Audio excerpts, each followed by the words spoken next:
Hello, cheers! I am teacher Chris. Welcome back to CKL Pads where learning English is fun. Today, I have a very simple lesson for you. We're going to look at the difference between the word every day and everyday.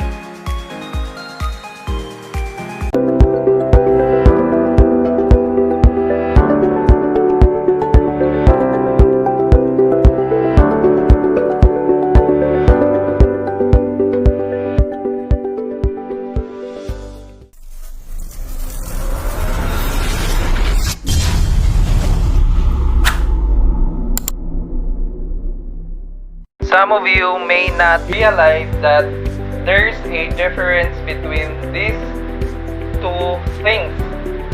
Every day, you use it all the time. You use it every day. You use it talking about habits and things and you do on a regular basis.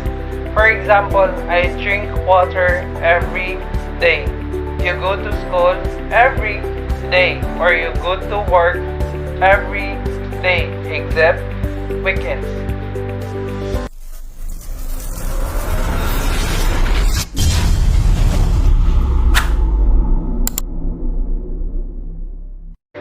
Every day is an adverb of frequency.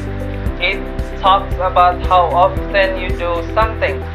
Monday, Tuesday, Wednesday, Thursday, every day. Every day, on the other hand, is an adjective. It has a completely different meaning than every day. First, let's look at the sound of these two words. Every day. You pronounce both syllables of the words. Every day. Every day, on the other hand, has only the first syllable emphasized and the second one sort of dives in.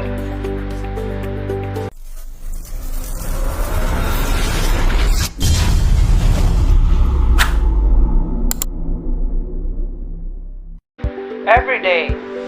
What does it mean? It means something that is common, like you see it all the time. It's not unusual. Sometimes we just talk about something that is casual. Here you have the two things. Every day. You're describing something that's very common. For example, as you walk down the street, you notice a man wearing a bright pink jacket and tights. Is this an everyday sight? No, it's not. You don't see this every day. It's very unusual, very strange. It's not an everyday sight. It's not a common sight.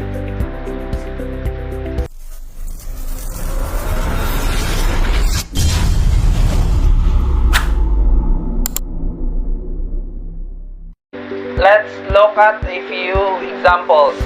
We will understand this a little bit better. Okay, let's look at a couple of examples. Darwin thought he found a gold ring on the street. It turned out to be a blank glass stone. If you thought every day, you're right. What does everyday mean? Just not unusual. Common stone. You see this all the time. Not very unusual. Nothing special about it. Everyday. This is the adjective to describe the glass stone.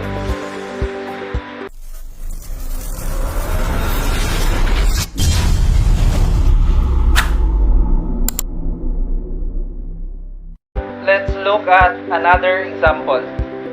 I read the newspaper blank, but it's mostly filled with blank stories about politicians and the economy. I read the newspaper every day, but it's mostly filled with everyday stories about politicians and the economy. When do I read the newspaper?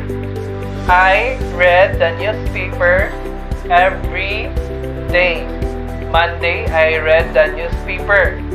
Tuesday, I read the newspaper. Wednesday, Thursday, Friday, Saturday, and so on and so forth. But it's mostly filled with, it's always the same stories. A politician did this, a politician said that, or the economy is good, the economy is bad. The economy is good, but it's the same stories all the time. It's very boring after a while. They're just everyday stories. Usually, newspapers, how do they make their money? They write very sensational stories, very crazy stories, very unusual stories.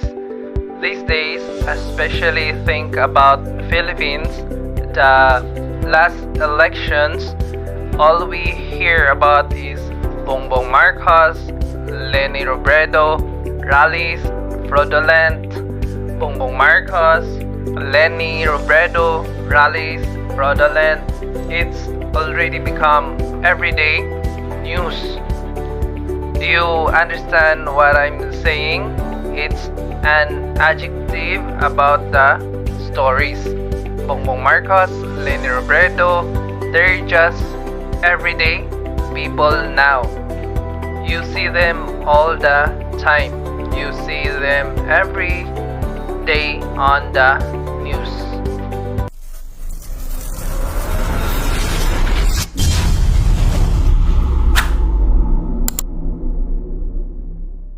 I hope you understand the difference between these two, and especially this expression, because it's quite common.